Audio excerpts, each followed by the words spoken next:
یہ ایک قوم کی بات نہیں ہے، پاکستان کی قوم کی، یہ ساری ملکوں کی بات ہے جو مسلمان اپنے آپ کو کہتے ہیں.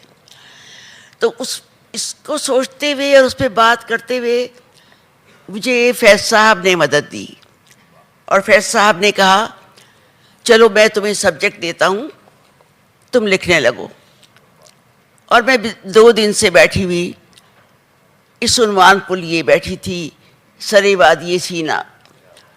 اور پھر میں نے یہ نظم لکھی. آپ اجازت ہے؟ سرے وادی سینا. جب برف فروزاں تھی، لیبیا اور شام تباہ کیے جا رہے تھے، ہم خاموش تھے. جب اوسلو میں یاسر عرفات سے جبراً معاہدہ کروایا جا رہا تھا، ہم خاموش تھے مگر خوش تھے کہ اپنی زمین میں فلسطین کے ملک کے ہم مالک و مختار ہوں گے. ہم خوش تھے کہ مسجد اقصیٰ میں ہماری نماز ہوگی.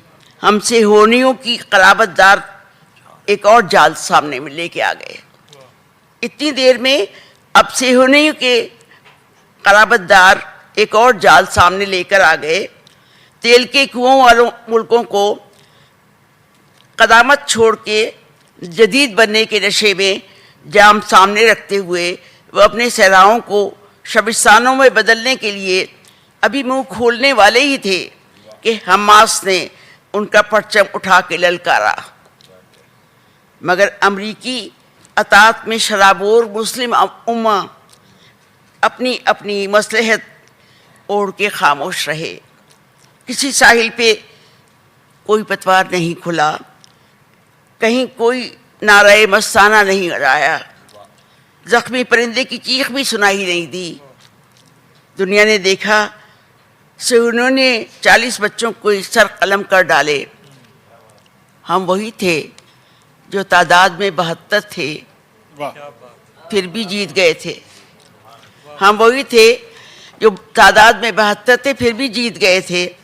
اور اب اربوں ہیں گونگے بے ضمیر ساری دنیا میں خاموش.